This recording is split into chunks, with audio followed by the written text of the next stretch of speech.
Hello there. If you love fragrance as much as I do, you enjoy listening to other people's favorites lists. I've found so many of my favorites through listening to what other people love.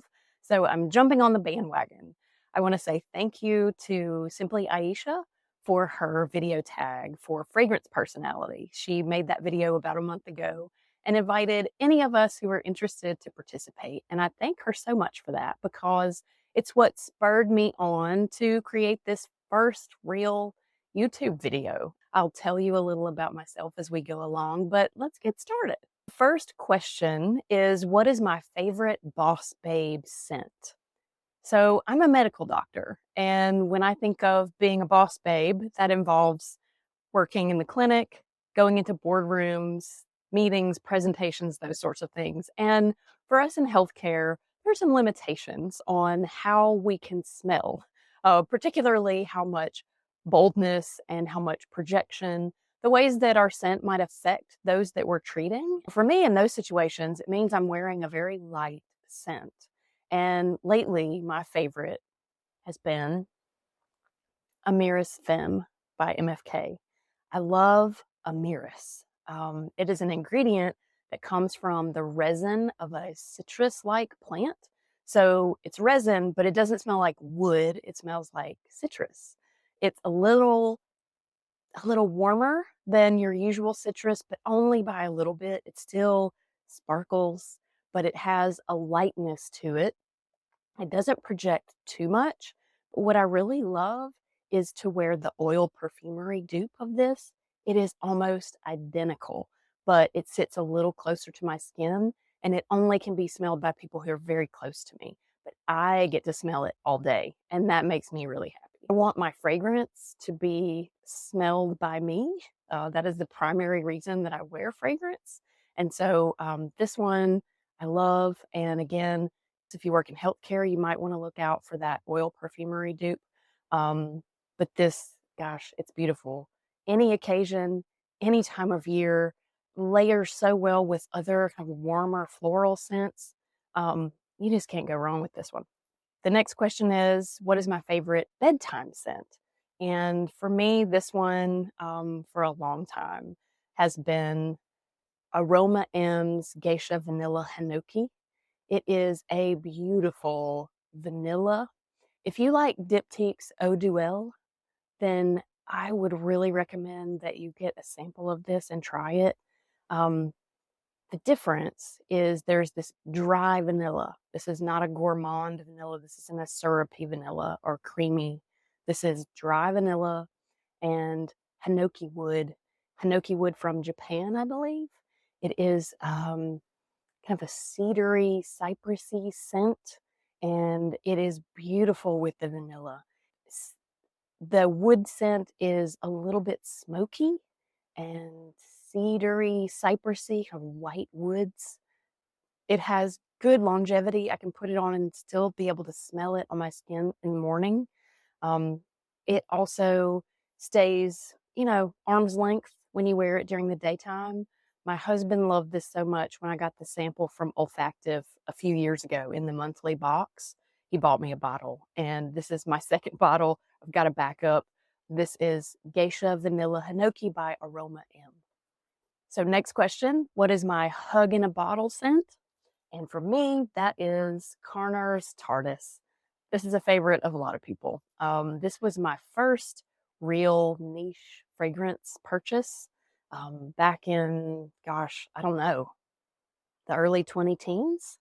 My husband and I were in a boutique on vacation, and they had a collection of Carner fragrances, and both of us just were wowed by this one. It is a soft almond, little bit of amber, kind of powdery, like you're wearing a warm sweater, is the way one of my friends described it. But it's not just a cold weather scent. This one would work for any weather. I think this could easily be a signature scent. It was for me for several years. So this one's beautiful. If you haven't smelled it, give it a try. The next question is, what is my secret weapon of mass seduction fragrance? And for me, that conjures up the scent of leather. Tells you a little bit about me, huh? So the first one I thought of immediately is Ishq al Shuk. This is one that many people talk about as a dupe of Rosendo Matu number 5. And that one also is very seductive scent. This one, this one is an acquired taste. It is leather, like strong leather, so much so that in the beginning when I first got this bottle, it smelled like rubber, like burning tires. Let it sit for a few weeks and that mellowed out a good bit, but it is still a strong and powerful scent. So to me, this is an outdoor scent. This is going to be outside sort of thing, eating outdoors. I think this is really, really good when it's paired with something that's sweet and floral. So the one that I've really enjoyed pairing it with is Levant by Ormond Jane. Um, Also, the Eating Juicy Apple by Kay Alley.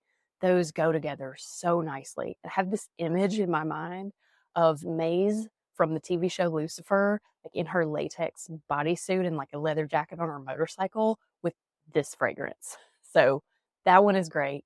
A runner up for me that is certainly not a lesser fragrance, but in this category is Memo's French Leather. It is also a very seductive, kind of a leathery scent, but it is softer. You could wear it indoors. So that one is also really beautiful. So you might want to check that one out. So the next one is a fragrance that I never wear, but will not part with.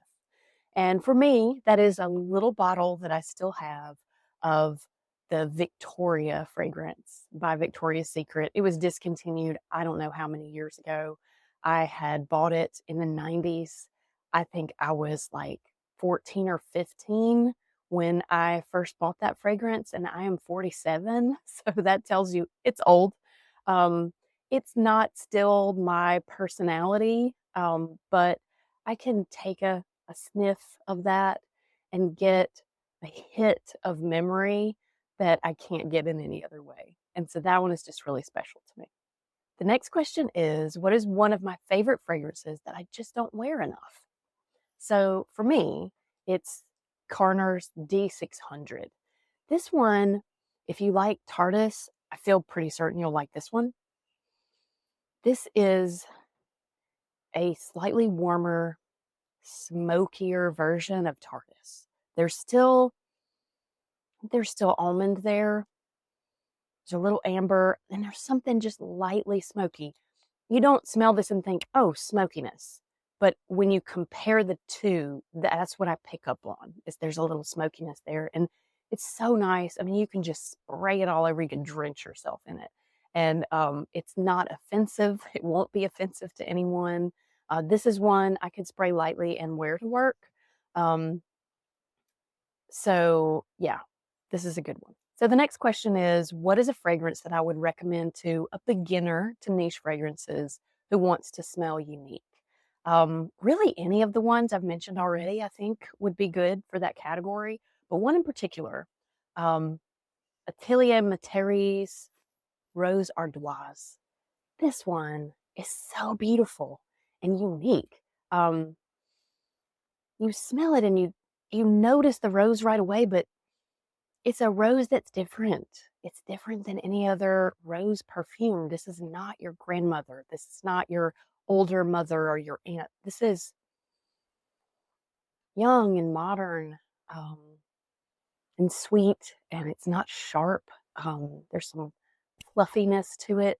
It stays somewhat close within an arm's length. It lasts pretty long on me, probably, 4 or 5 hours. I just feel good whenever I wear it. And I think that it's not one that's spoken of enough. And you would probably be the only one that would be wearing this anywhere you go. So Rose Ardoise is a good choice for a beginner. The next one is, what is an overhyped fragrance that I currently own? To me, the most overhyped that I don't think deserves the hype is YSL Libre.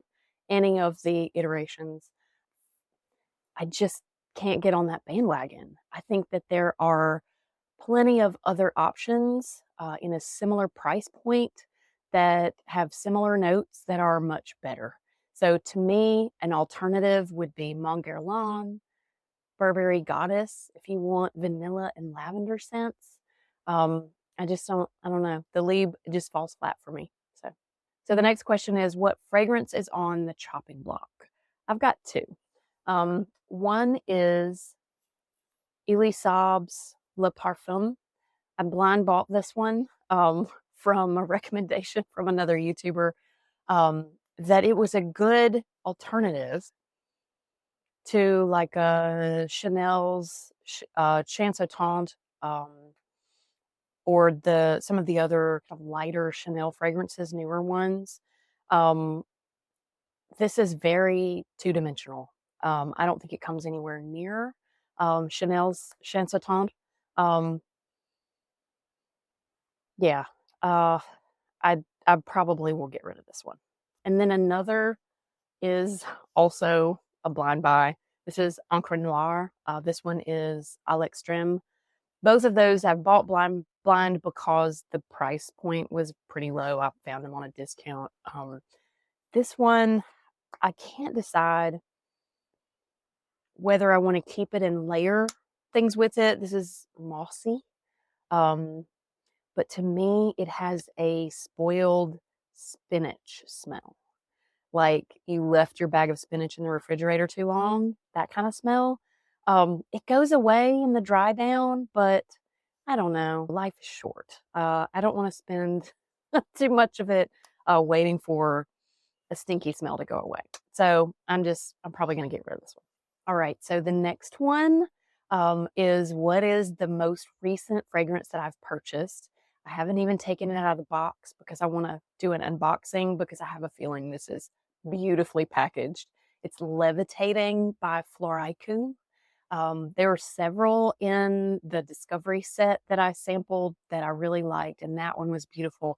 It smells like spiced orange tea.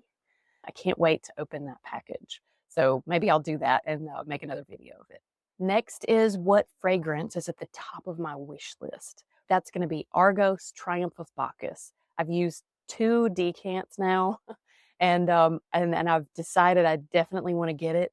It's so unique. Like, at first, it starts out, you can smell the grapes, and then the grapes sort of fade away into this sweet tobacco that I think rivals or beats the tobacco scents that are the most common, like your Tobacco Vanille by Tom Ford.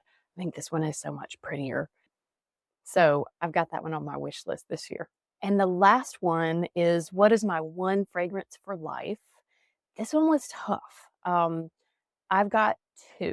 One I've had for years, and I'm still just sort of slowly eking out bits of it because it's been discontinued.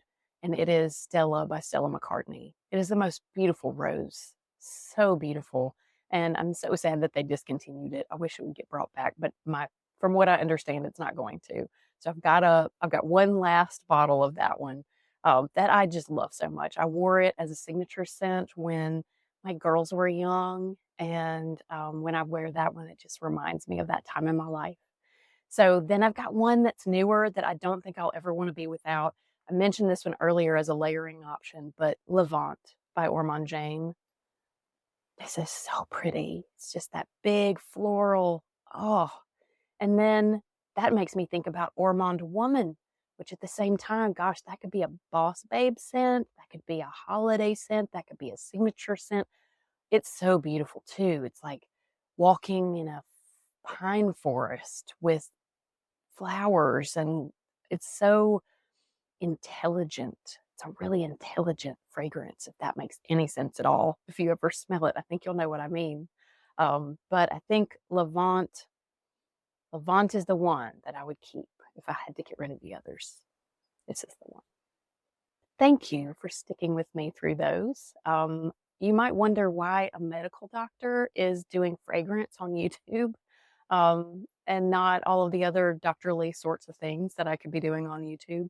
But this is me walking my own talk and doing something that I really love. Many of us learn to think of everyone else's passions and desires as coming first. And we feel strange about pursuing a passion of our own. But I think the world is better if we all really just love what we love and share it with other people. So I hope you'll stick around with me. Subscribe if you liked this. I want to produce more for you, and that'll let me know that you liked it. So until next time. Hey there, future Rebecca here. I did record those unboxing videos. So the first one I've got for you is from Floricu, Paris. It's some of the most beautiful packaging and unique fragrances I've ever seen. So here's that video. Let me know in the comments what your fragrance personality is, and I'll see you in the next video.